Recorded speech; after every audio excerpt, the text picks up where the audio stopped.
Welcome to the Free Range Podcast. I'm your host, Mike Livermore. This episode is sponsored by the Program on Law, Communities, and the Environment at the University of Virginia School of Law. With me today is Jonathan Adler, a law professor at Case Western. He writes on environmental law, federalism, and regulation. His 2020 edited volume, Marijuana Federalism, Uncle Sam and Mary Jane, was published by Brookings. Jonathan, thanks for joining me today. Good to be here. So maybe we could start by talking about federalism a little bit. One of the funny things that I've noticed, and I'm sure you've noticed as well, about environmental discourse is that many people's views on federalism shift depending on who is in power in Washington, D.C. When there's a Republican in the White House, environmentalists are big fans of the states and regulated industry less so, and then that whole dynamic kind of flips when power changes in the White House. But I kind of see you as a fairly consistent defender of the states. Although that, that's probably a simplification, but that's kind of how I think of at least some of your work. So I just wonder, kind of just as kind of zooming way out, what makes states attractive venues for environmental policy? Sure. So, initially, I certainly try to be consistent, and it's nice to see that those efforts are appreciated. I think when we think about environmental problems, I think we can recognize that different problems occur at different scales. And in a world of scarce resources and that the fact that scarcity applies to governmental institutions and the political process as well, albeit in slightly different ways, it seems to me desirable and certainly consistent as well with the United States' constitutional structure to try and have environmental issues dealt with at the level that they occur, or as close to the level at which they occur as possible. So I think that's a good, so that the federal government, insofar as it is able to focus on issues that are transboundary, focus on issues where the states are less likely to be competent, makes sense, and that state and local governments dealing with issues that occur mostly at the state and local level or local and regional level is generally desirable. I think some of the benefits of that are, one, problems manifest themselves really differently in different places. One of the very first environmental issues I did a lot of work on was urban air pollution and state implementation plans and the like. And I did some work out in Maricopa County, Arizona, where Phoenix is. And, air pollution in Phoenix is very different from, say, Cleveland, where I am now. Part of that's a function of geography, much drier climate in Phoenix. Some of it's a function of economic factors, the nature of industry, the nature of the economic activity that's contributing to the pollution, and so on. And as we make progress on dealing with environmental problems, those differences start to become more important, right? When you have cars without catalytic converters, okay, those regional differences probably don't matter a lot. But when you're talking about getting those additional increments of pollution reduction, being able to account for those differences, I think matters. So that's one thing that I think is important. Second, I think environmental issues are not merely questions of science. They're questions of values, and values differ from place to place, and priorities differ. And I think that allowing those value differences to matter is generally a good thing. Different parts of the country have different environmental issues in different places, kind of in the hierarchy of policy priorities. Another reason I like it, and this is one that I know that you're skeptical of, is experimentation and learning. Environmental issues are hard. There are a lot of things that we've tried in our history as a nation and that we've tried in the environmental policy space that have not always worked as well as we'd want them to, or that have created incentives we didn't expect. And I do think that one value of experimentation is that when experiments fail, and some percentage of them necessarily will, your downside risk from that failure is reduced because you're not failing everywhere. And the fact that different places are trying different things generates information about how we can better address environmental problems in a way that's consistent with the other things that we care about. And so those are some of the reasons why, as a policy matter, I like decentralization. Now, as a legal matter, sometimes the relevant law and doctrine supports a preference for decentralization or a rebuttable presumption in favor of decentralization, and sometimes it doesn't. But I certainly have argued that law and doctrine supports more decentralization than we currently experience in most areas. And then in one area that's kind of current now is related to preemption.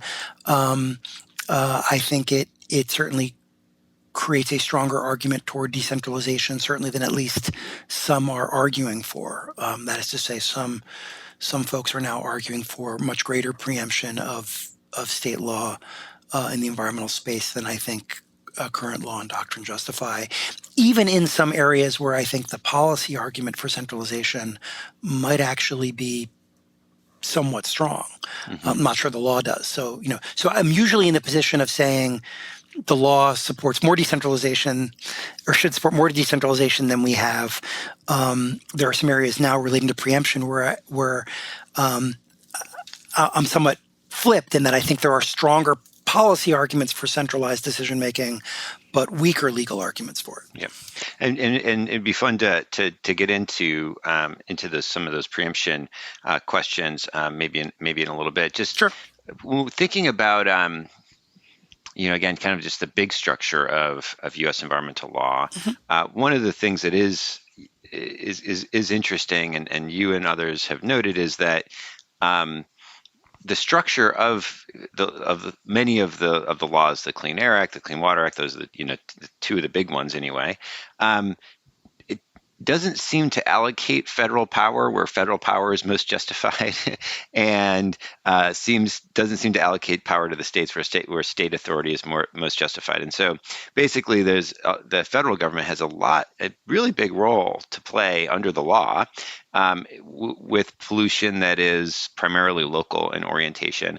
And let's just say at the very least, it has taken a very long time to implement effective interstate transboundary, Right. controls on transboundary pollution, even though that's an area where the federal government has an obvious and natural role. So, Yeah. so this is peculiar. I'd be curious your thoughts on that. Like, how did that come about? Are we just stuck with it? Should we think about radically reforming the law to change that?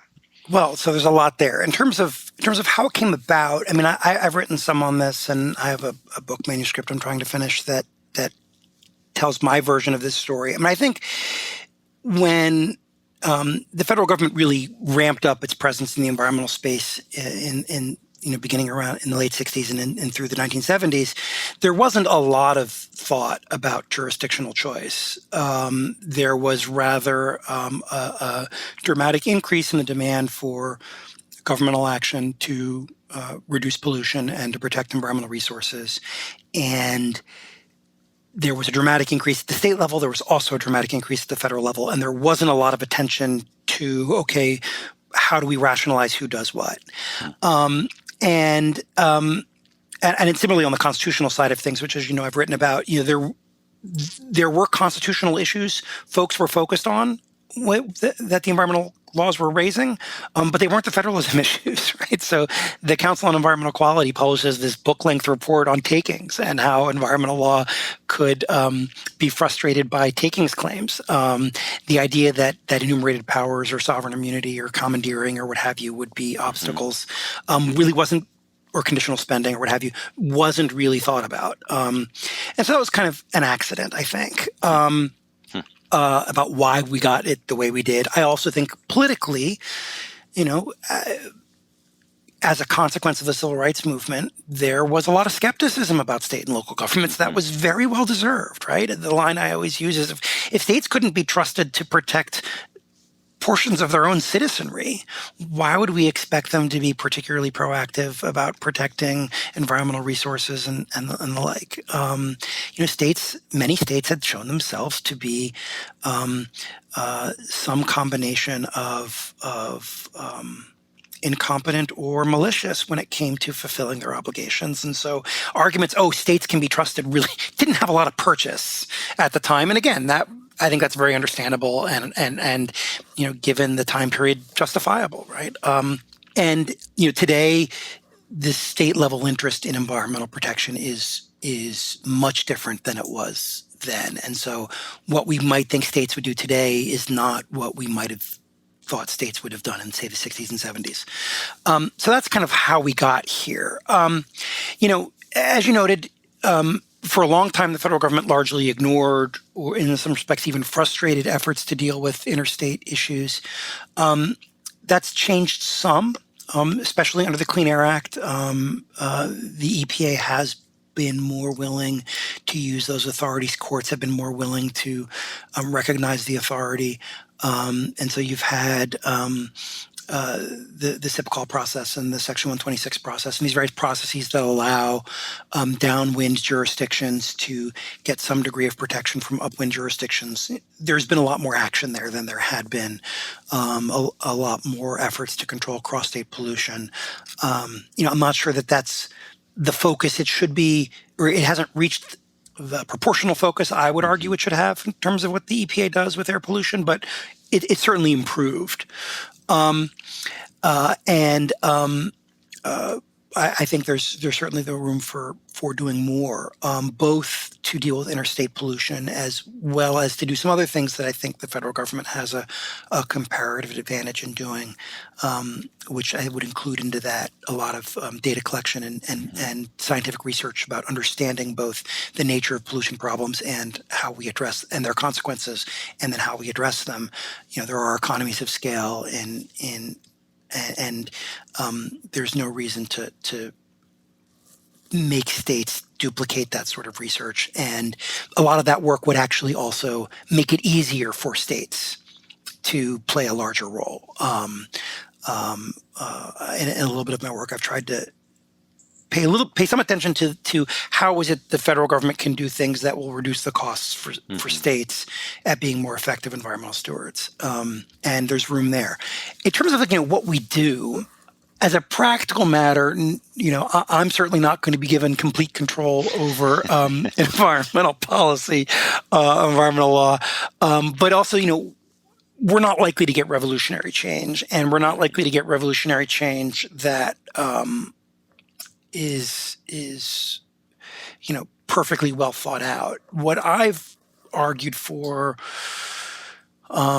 and is that it would be nice to create a mechanism whereby we could facilitate a reorientation of priorities. So I've argued for a mechanism where states could seek to essentially opt out of federal supervision or superintendence or imposition of standards within those states, within the framework of the existing environmental laws. And my belief is that if states take that opportunity and do so in a way that people find to be congenial and effective, well, then more states will follow suit. And if some states take that opportunity and we decide it's a mistake, well, then we still have the existing architecture of federal environmental law to fall back on. The other thing I would certainly do is if Congress could, insofar as it's appropriating resources, we know that EPA never has the resources to do everything that the laws say EPA is supposed to be doing. And so the EPA is always engaged in some amount of triage. I think Congress could certainly facilitate the process by explicitly devoting greater resources to those areas where the federal government has a comparative advantage. And the two biggest buckets there would be things that have cross-boundary effects. So interstate air and water pollution, and then increasing the knowledge base and technical capacity that would make give states more tools and more ability to do the things that are truly in their backyards more effectively. A lot could be done in the budget process just to put more money in those buckets and less money in some of the other buckets. So those are the two things I would do if it were up to me that I think are realistic. The last thing I'll say is it would also just help, I think, to have an EPA administrator who, if they are talking about these issues, is actually following through in a somewhat consistent way. I mean, I've argued that, for example, the Trump administration missed some opportunities in this regard. There was a lot of rhetoric about federalism coming from the EPA. But if you actually look at what it did, it was not a principled federalism agenda. It was kind of an ad hoc, we're against pollution control agenda, just cloaked in the rhetoric of federalism. And I think that's, that sort of thing's not helpful. It doesn't yield good policy, and it doesn't help us. It doesn't help set the tone of thinking about, okay, well, where do we need the federal government, and where can the federal government back off to some degree? Right. Yeah, no, I could imagine it being very frustrating, actually, because, then the whole, what happens is the language around federalism gets associated with kind of a anti-pollution control agenda that, it doesn't have to be that way. I mean, it would be very interesting it's kind of hard to imagine, but it would be very interesting as a political move for an administration, for an EPA administrator, for, coming from the White House to say, we're going to ramp up our emphasis on, interstate pollution that, water pollution. We're going to focus on, watershed management and, where it crosses state boundaries. And we're going to focus on, pollutants that cross state boundaries. While at the same time, we're going to bring the states in a more central role on pollutants that are these problems that are more local in nature. It's just kind of hard to imagine either political party right now, or the leadership of either political party, being able to do that in a way that anybody would trust on on either side. I think it's hard. I mean, I do think that the Trump administration is in some respects, I guess, sui generis, but I do think there were some opportunities there in both the Bush administration and the Trump administration to try and do that. If you are on the one hand saying, okay, the EPA is not going to be imposing such great pressure on certain states, well, then just, let California do its thing, right? But don't at the same time try to reinterpret the Clean Air Act to constrain what California is doing, or, in the case of the Trump administration, right, send these threatening letters saying, oh, yeah, we finally noticed that, you're not doing enough to control particulate pollution in this part of California where there's no claim of any kind of transboundary effects. But this is just an opportunity. I mean, it certainly looked like nothing more than an effort to beat up on California because it's California, and that clearly doesn't help, right? I do think there are some opportunities there. I also think that, at least in some parts of the country, I mean, I live in Ohio. Ohio is a fairly red state, but Ohio cares a lot about the Great Lakes, cares a lot about maintaining and improving water quality. And, I don't think there's anything inconsistent with saying, we don't want the EPA interfering with things that are localized issues, but we would certainly like support and obstacles to be removed when it comes to figuring out how we in Ohio can ourselves do more for the Great Lakes, but also work cooperatively with other Great Lakes states to ensure these resources are protected. There will still be conflicts, right? When the EPA says, Ohio, you're spewing a lot of stuff that ends up in New York and Vermont, Ohio's not going to like hearing that. But I would think there's actually more room for that if EPA isn't at the same time obsessing about something that doesn't have those sorts of effects. And, as I keep mentioning, if EPA at the same time is doing things that help increase state capacity, then there's less concern that, Ohio is not dealing with some localized problems because they don't know any better or because they don't have the capacity. It's really a question of something else being prioritized more.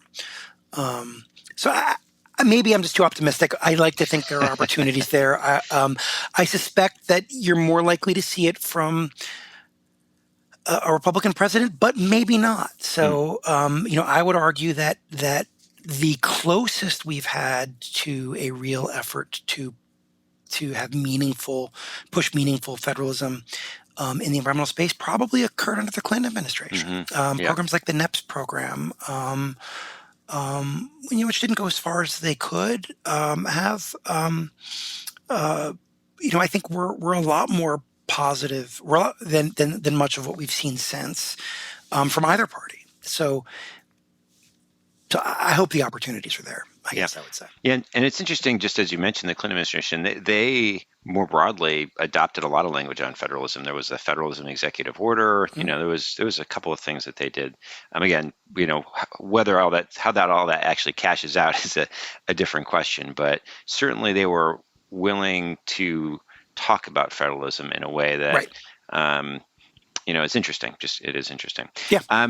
So one question, we could keep talking about federalism. I actually would like to, because it is such an important component of U.S. environmental law. One concern that my students will often raise when I talk about environmental federalism, and you discussed as well when we were talking about just the kind of origins of the more nationally oriented system that we have now, is issues around kind of justice or public choice failure or that kind of thing, where even if a harm is internalized within a state, within jurisdiction, obviously there's going to be some groups that are more or less exposed to these harms, and that we might be worried about the state's willingness to address harms when they fall on certain groups of people. And so I guess and there's a lot of emphasis these days, a renewed emphasis on these kind of environmental justice issues. So I'd be curious what your thoughts are. I find it hard to think about these things. Because they do run kind of, because then there's always like, well, how good is the federal government at addressing these issues and so on. Yeah. I'd be curious to hear your thoughts. So so some of my responses might be predictable, and then some I hope at least are less so. So the first question I think always has to be compared to what? Yes, we might expect state governments. In fact, we should expect state governments to often not do everything the way we would want them to, and we would expect government failure at the state level. But we also expect that at the federal level, and I think that I have found theoretical claims about why we would expect failure to be more systematic at the state level than the federal level to be unconvincing, and I've found the empirical evidence that the failures are more systematic at the state level to be lacking. There are plenty of examples of federal environmental policy, including things done by the EPA, and not things the EPA is forced to acquiesce to, but the EPA does itself, that are perfect case studies of public choice in action, and agencies, regulatory agencies, doing the bidding of interest groups as opposed to those they're supposed to be helping. And one could throw in, just as the most recent example, the desire to increase the ethanol waiver to go up to E15, that to try and reduce gas prices. That environmentally, that's crazy, and the EPA's done that sort of thing a lot. The Clinton administration that we were just praising had a similar ethanol giveaway that it tried to justify under the Clean Air Act that was thrown out in court. And a lot of the, if we're talking about things that contribute to things like urban air pollution, for example, and we recognize that urban air pollution is not evenly distributed, we realize that these sorts of effects can have, or these sorts of policies can have disproportionate effects on vulnerable communities, just like other ones. So there is the compared to what question that I think we have to ask. The second thing is, when it comes to what we might loosely characterize as environmental justice concerns more broadly, the issues that I think are the most important, and this may be my, a function of the normative framework that I tend to operate out of. I'm most concerned about autonomy and choice and consent, and more so than I am about the resulting distribution. Wealthier communities are subject to less than poorer communities are, and that's true whether we're talking about environmental problems or any other social ill. What's really problematic is when that's imposed as opposed to a trade-off. If one looks at the history of environmental justice, one sees examples of poorer communities being imposed upon, other levels of government citing a waste site or landfill or diverting enforcement resources or whatever else in ways that are discriminatory or, if not in purpose, certainly in effect. But you also see examples of communities seeking opportunities and being denied those opportunities. When I worked in D.C., there was a big effort in Virginia to bar the importation of waste from New York.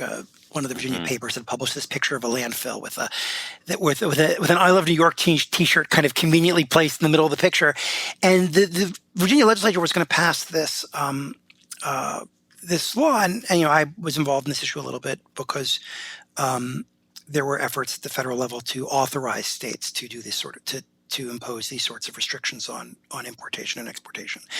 And when Virginia was considering this bill, the community surrounding one of the landfills at issue showed up at the State House, and this was a predominantly minority community, to say, what the hell are you doing? Yes, this facility is in our community, but this facility is paying for things that you, the state legislature, aren't paying for. It's providing resources that are going to help us from a healthcare standpoint, education standpoint, that you and the legislature aren't paying for. Why would you deny us this opportunity if this is something that our community actually chose and consented to? And there were powerful speeches by pastors and others from the community objecting to this policy that was going to be done in the name of environmental justice, but that was actually disempowering to the community.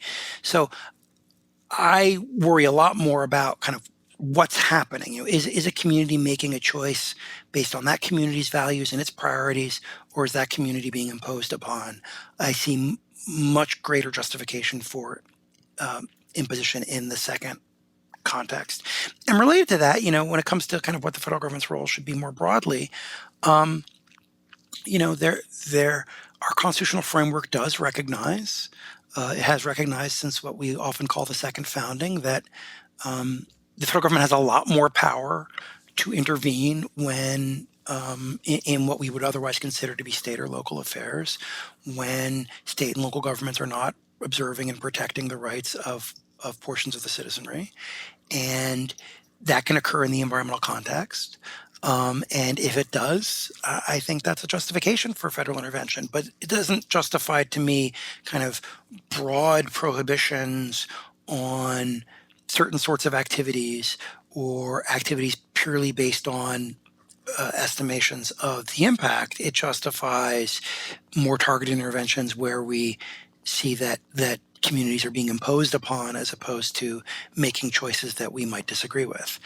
And that's, can be a hard balance to draw, but I think it's an important one. And I think if one looks at the way environmental burdens have been imposed disproportionately, one can, I think, try and separate out where it's been a function of communities being imposed upon or being deceived or what have you, and I don't mind the federal intervention in those contexts, provided we have reasons to believe the federal intervention will in fact be better. There are times where we have to worry about that, and there are even examples of interest groups manipulating these sorts of concerns and narratives for their own pecuniary interests. and we have to be careful about that, right? The regulatory process, the administrative process, is systematically advantages well-resourced interests. Some work that Wendy Wagner's done has shown this in terms of who participates in the process. I think it's somewhat intuitive in the sense that the average person is much more likely to know how to show up at a local town meeting than they are to know how to file a petition with the EPA or to affect a rulemaking or what have you. And so we want to be careful about thinking the answer to these problems is to shifting questions to an administrative regulatory process, because that process isn't going to be particularly equitable and is manipulable. Right? That we know that if an interest group thinks it can cloak its agenda in more progressive garb, it will do so. And we have examples of that happening. There was a fight between cement kilns and hazardous waste incinerators, and one side paid to create all these quote unquote, local groups formed around the kitchen table and to file lawsuits and to file administrative complaints and so on. And in the context of litigation, it eventually came out that, this was totally paid for by the other side. This had nothing to do with local communities really objecting to one source of emissions versus the other. It was the weaponization of these sorts of concerns by economically motivated parties. And we have to at least be concerned about that sort of thing because it happens. Yeah.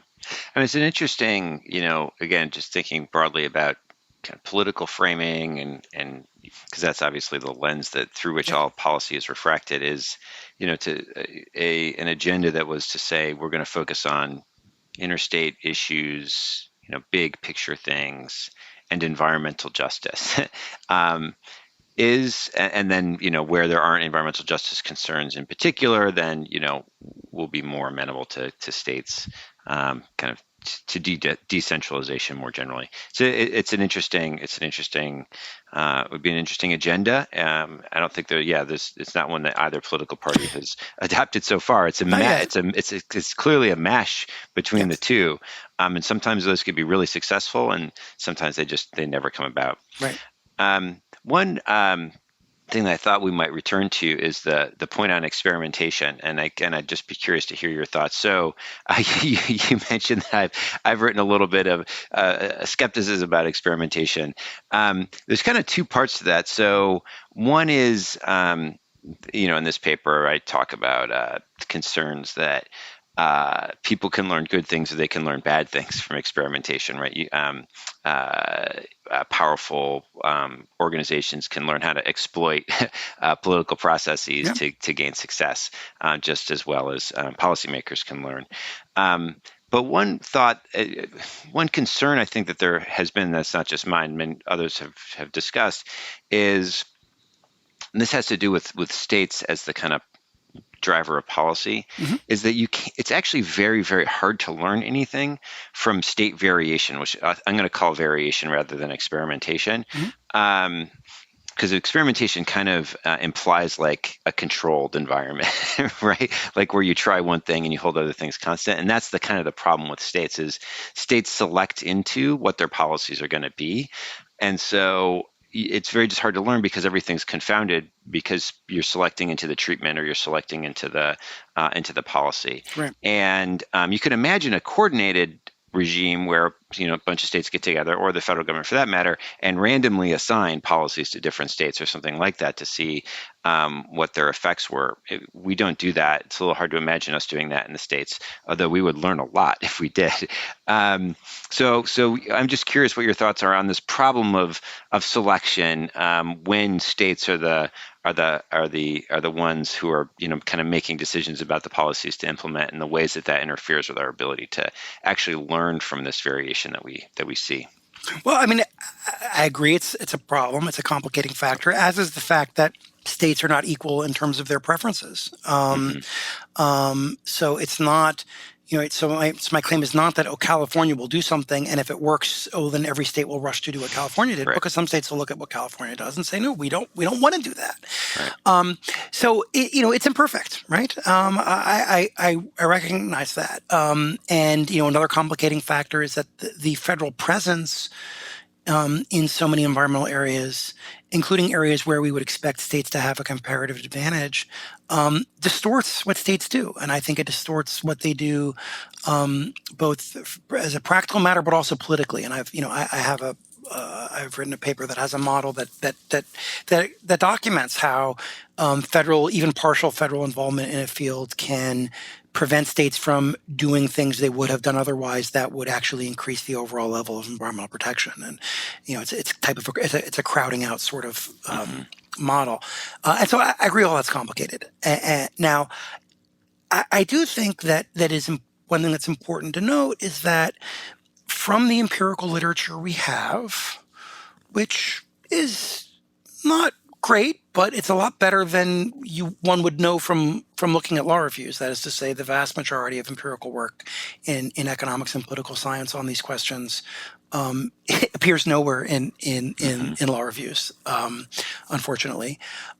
Suggests that some of the downside risks that we're worried about, things like race to the bottom, we find very little evidence of, and we find areas in which we actually find the opposite pattern that may be historically contingent, i.e. a function of a 21st century environmentally aware populace, and is not a claim that we would have seen that absent a federal involvement in this in the 70s and 80s and so on.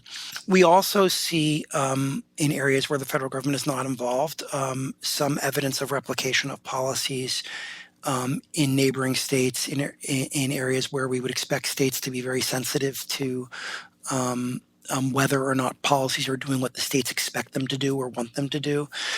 So Paul Teske has a book, Regulation in the States, that documents this in a couple of areas, including some environmental areas. And the effect's not huge, but it shows that, when one Midwestern state does something for groundwater and it seems to be cost effective in producing what the state wants, the likelihood that its neighbors do something similar goes up. We're not entirely sure why. That is to say, it's been very hard to document what the precise mechanism of that is.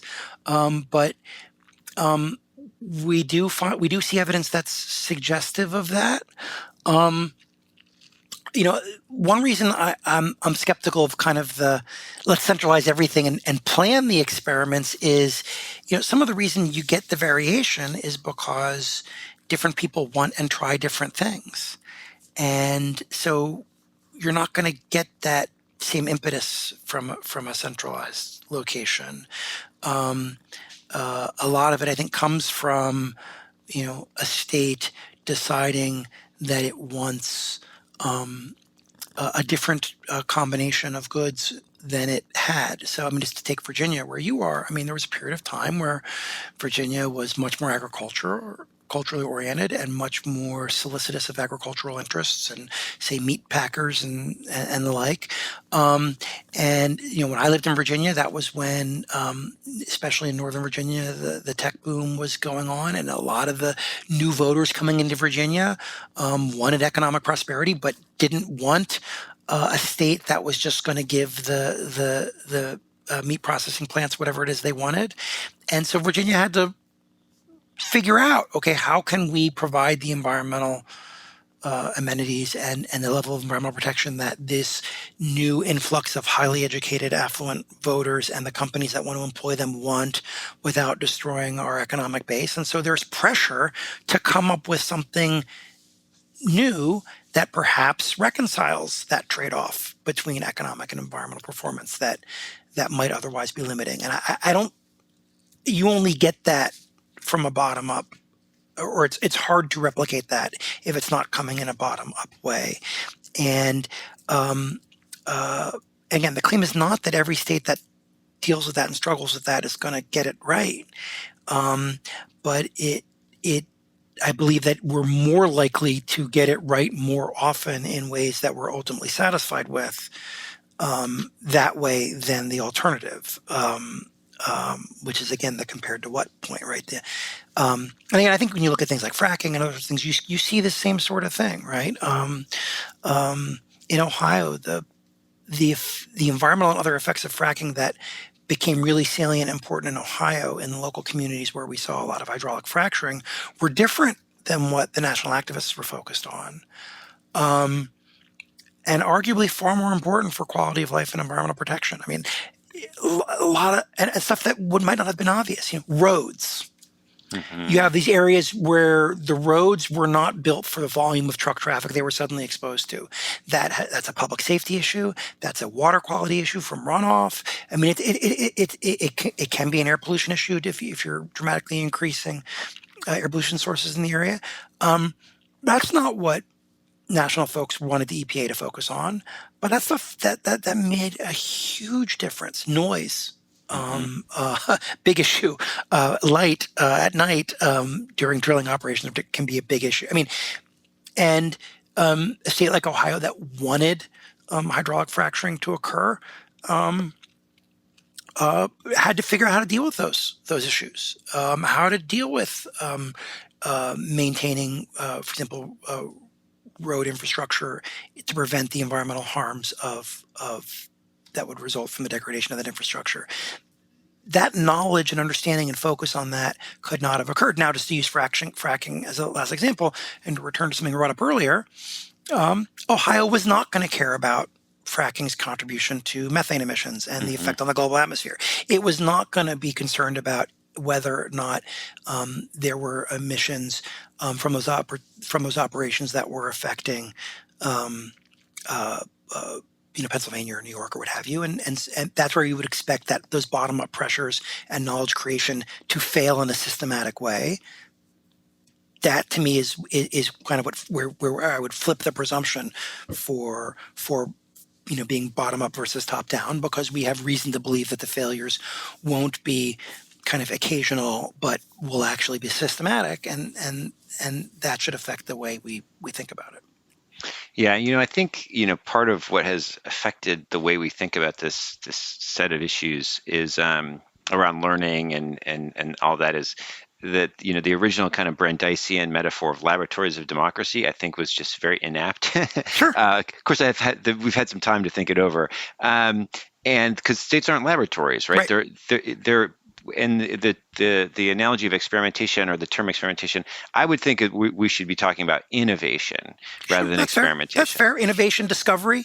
Yeah. I think the discovery part is part of it, right? Because part of what we're learning is what matters. I mean, I've argued, and some people find this convincing, some don't, that you look at a lot of environmental issues and our discovery of the nature of that problem and why that problem mattered and why we should do something about it, for most environmental issues, occurred on the front lines at the local level first, right? State wetland regulation began before federal wetland regulation. Local wetland regulation began before state wetland regulation. Private efforts to preserve habitat for migratory waterfowl, which wasn't at the time even thought of as wetlands, because we didn't call them wetlands back then. They were swamps and fens and marshes and whatever. It was even before that. And part of what that reflects, I think, is a bottom-up, I guess you could characterize it as a Hayekian discovery process. I totally agree and take your point. It's not experimentation. It's not laboratory. It's not something controlled in that way or systematized in that way. It's really more of a discovery process that results from people being aware of the world around them, and we tend to be more aware of our more immediate circumstances, and that the history of environmental law is filled with examples of that trickling up. And you could tell a similar story with air pollution and the history of the progressive smoke control movement, which had largely been forgotten. I mean, a couple folks there's been some recent work documenting this history, which is fascinating, which is all about local communities realizing, hey, wait a second, where we site factories matters. How we power our rail lines matters for our local community. And that was long before people were thinking about it as a broader national issue. But again, not experimentation so much as bottom-up discovery and innovation. Yeah. Yeah, I mean, it's interesting that now that you raise that, is that there's something. I'm not sure this isn't a fully baked idea, but there's something about where we discover the harm, Mhm. and where it will be best addressed. So, just for example, climate change is not something. The relationship between greenhouse gas emissions and the local climate is not Right. something that anyone is going to be able to figure out on their own. Depleting the ozone layer is not something that a local community can figure out. You're just not going to observe it because there's no feedback between what you're doing, right? And so that's just interesting that, whereas a local community can tangibly see local benefits of preserving wetlands or moving where, adopting pollution control on, some kind of stationary source, there's an immediate feedback there where, as in the case of climate change, just as you were mentioning with respect to methane, even a potent greenhouse gas like methane, it's not like a local community is going to see the effects themselves of their methane emissions because they're spread out over the whole planet. Exactly. And I've argued that one of the reasons we have seen over the last 20 years so much state-level experimentation on climate is not because states can do much about climate change on their own or do much about the local climate effects until very recently when adaptations become more of an issue. Mm-hmm. But rather, what I've argued is it's been a function of two things, right? One is there is a demand for environmental action at the state level. And there are both economic and political reasons why state-level policymakers have an incentive to focus on areas where the federal government is doing less, independent of whether or not that's a smart policy thing to do. And so I've argued that's why you've seen so much state-level innovation on climate change, because they don't have the same degree of room to innovate and to be active in a meaningful way on other things, because the federal government has such a large presence. And even if a state could do something that helps on the margin, the ability politically to get credit for that marginal improvement in an area that's already occupied by the federal government is so small that what policymaker is going to do that? And again, I have a model that tries to formalize the observation, but that I've argued that's why that happened. Now, we still may discover interesting things about how to help mitigate climate change as a result of this innovation and these efforts. But I do think it's kind of been misplaced in that, in that the federal government has done so little in an area where it clearly has a comparative advantage as compared to state and local governments. But in its absence, state and local governments have kind of filled that vacuum. And it's kind of, so we've kind of had the process has kind of been operating almost in the inverse of the way we would like it to, or the way I would like it to, at least. Right. I mean, this kind of maybe just again, thinking kind of like really big picture kind of questions in this area is you mentioned state and local governments, and that's true, right? There's multiple levels of decentralization in the U.S. The Constitution, has obviously the states have a particular status in the Constitution that counties or cities don't. We're not going to be revising that element of the Constitution anytime soon, but I'm curious what your thoughts are on kind of federalism versus localism, kind of decentralization more broadly, because we do sometimes see states interfering with the ability of localities to experiment. Well, let's not use that word anymore. To innovate or to try different things, or just to adopt different policies based on local preferences or whatever.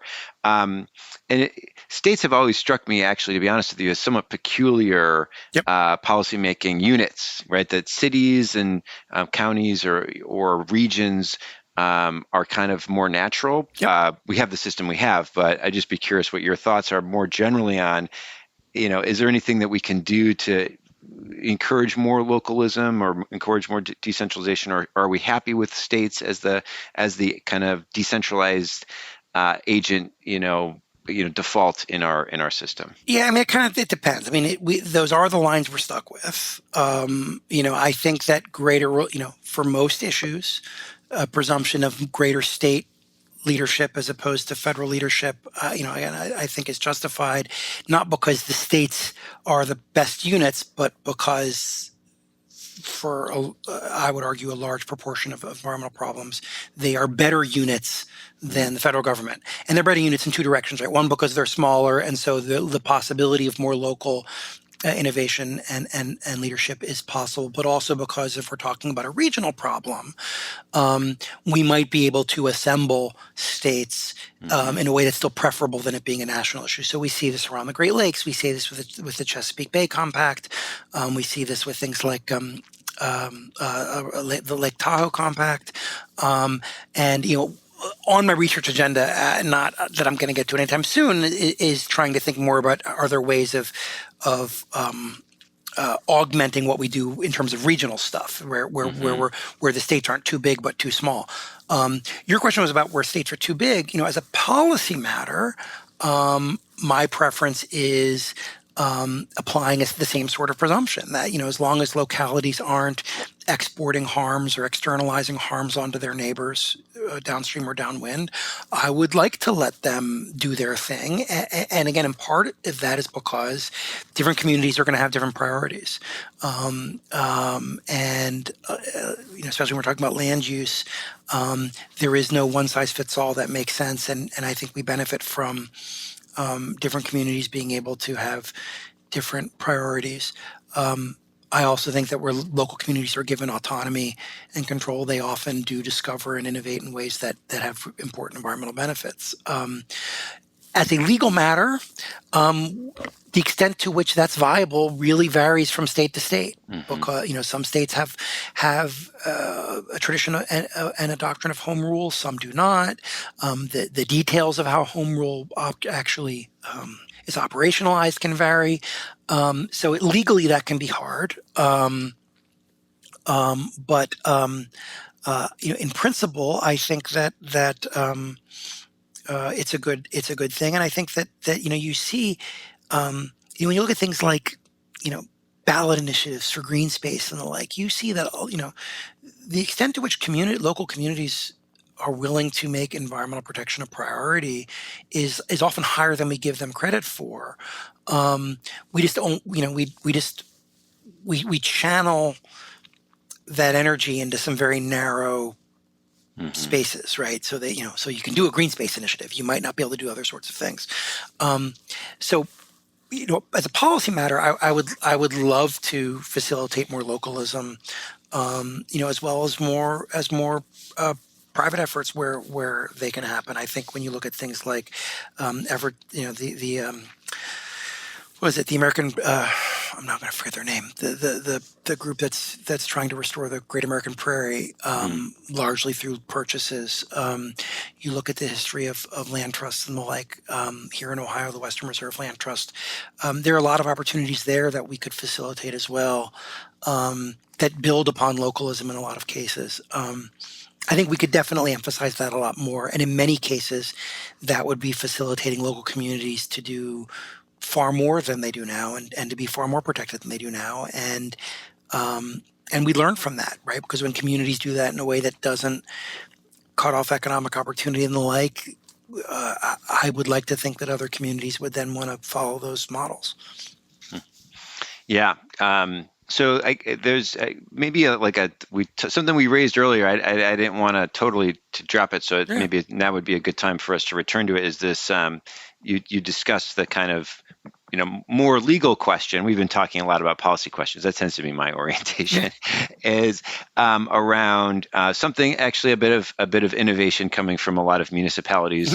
Is this litigation over climate damages and suing oil companies? And there was a recent development, the Second Circuit decision that was pretty much closed the door in that circuit for these kinds of claims. And one of the things that there is it's a little in the weeds, but just to kind of get it on the table, there's there's a Supreme Court decision that found that the federal common law was displaced by the Clean Air Act, in such a way that states, actually, in that case, were not going to be able to use the federal common law as a way of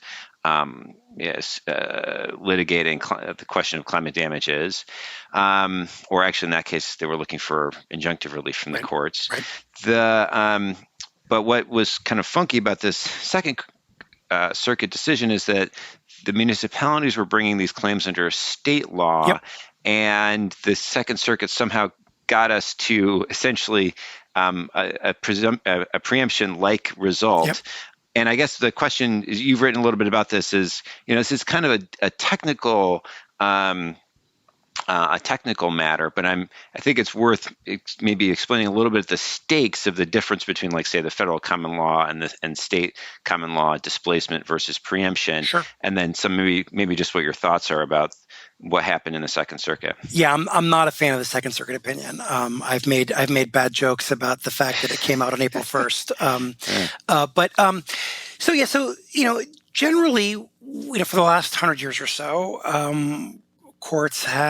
federal courts have taken the position that federal common law is disfavored. The idea is that federal courts are not common law courts that are really supposed to be in the position of discovering or developing, or we can have that's a whole separate discussion, a common law, but that's something that occurs at the state level, and that where federal law is necessary for a rule of decision, the preference is for legislation. And so a consequence of that notion is this idea of displacement, which is in the past where when two states have a dispute with one another, they might be able to raise a federal common law claim.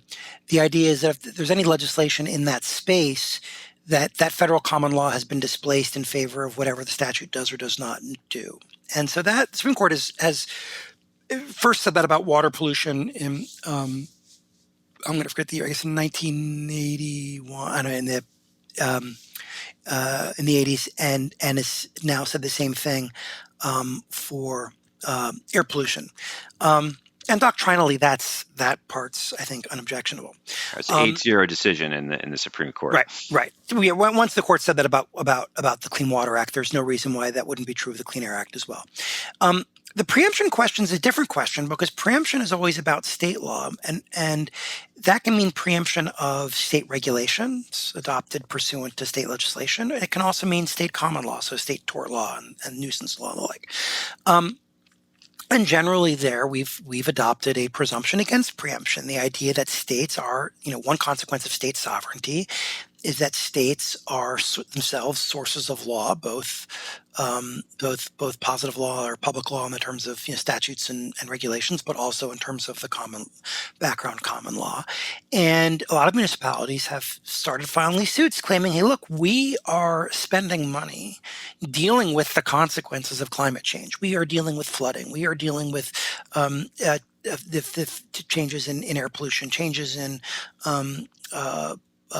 other changes that we have to deal with. I mean, weather-related, flooding-related, and air pollution-related are some of the big ones. But we're investing money to deal with the current and expected effects of climate change, and so they're filing tort suits against those that produce fossil fuels or those that market fossil fuels and so on.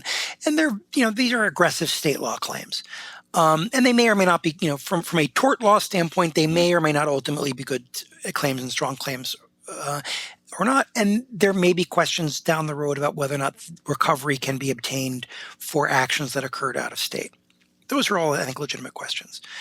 What occurred in the Second Circuit, and I've been critical of, is federal courts saying the very nature of the claim is inherently federal because it's climate change. And so therefore, you cannot bring the claim at all, even though you are basing it and grounding it in state common law. And I think that that's doctrinally problematic under preemption law, under a particular case called, that I always mispronounce, International Paper versus Ouellette. Mm-hmm. I also think in the Second Circuit case, it was also based on a kind of just a gross mischaracterization of the nature of state authority to deal with environmental problems. And the New York case was filed in federal court, so there was a clean holding on the preemption question. All these other cases that get even more complicated than we've already addressed because they're filed in state court. Then the question is removal and the way preemption claims apply in removal. Unless you're a real civil procedure maven, it'll make your head hurt. But I've argued that to argue preemption, you really have to argue that Congress came in and told states they had to stop. And we see that in some areas of law, not very often in environmental law, right? We see it like with regulation of automobiles, right? We see it standards for oil tankers. There's a preemptive. Some pesticide regulation is preemptive. Typically, it's product regulation that's preemptive if we're going to generalize. But dealing with pollution and its effects, we generally don't preempt. And we place a high burden on those claiming preemption to show that Congress has in fact preempted. And I've certainly argued that while I would argue that dealing with climate change at the national level is better than dealing with it at the state and local level, and would support policy efforts in that regard, unless and until Congress steps up to that plate, there's no basis for holding these suits as preempted, and they will rise or fall, I would argue, or should rise and fall on their own internal merits as a matter of state tort law. And courts should not be welcoming to the claims of oil company defendants that these claims are preempted. Even if, in my perfect world, would I trade a carbon tax for, among other things, preemption of at least some of these sorts of claims? Yeah, I probably would. But that's a legislative judgment. Right. That's a different. that's a different question. Right. So that's kind of what's going on there, and it's interesting because you have folks that we often expect to be sympathetic to federalism arguments to, in fact, being sympathetic to what I would argue are fairly aggressive federal power arguments, because they rely on this assumption that even when the federal government has done very little, it should be casting this big shadow across state level innovation. And while some of my friends on the right sometimes forget, litigation, including aggressive tort litigation, is a very innovation discovery-oriented process. Just like there can be good and bad regulations, there can be good and bad litigation, and we learn something about it. And litigation can be information forcing in ways that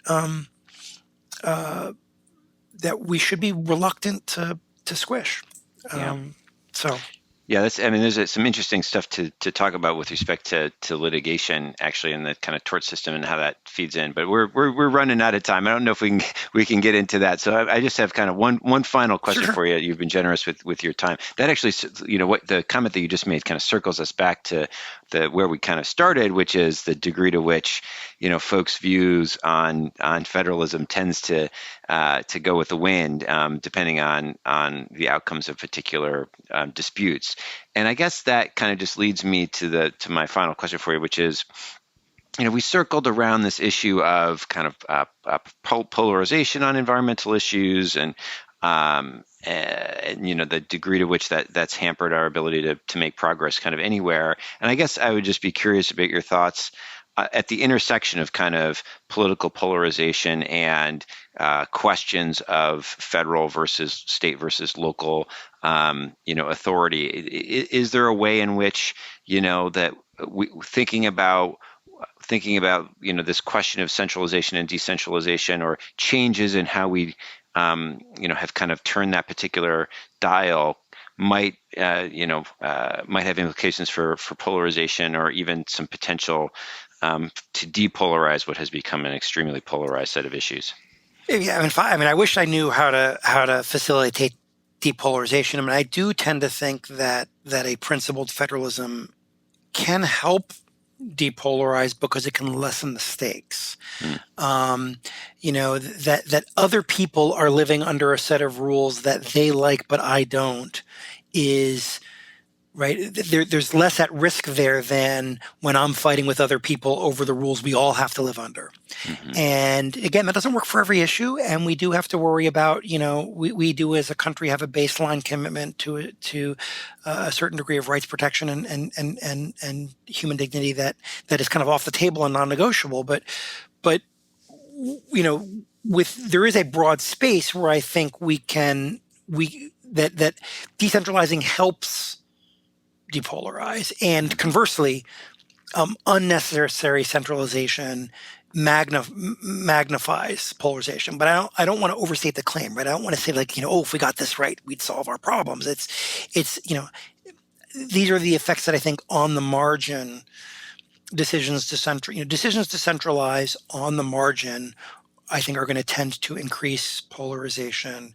Decisions to decentralize are on the margin going to tend to turn the dial a little bit the other way. But I don't want to suggest that the question about centralization is the most important variable or the most important factor. I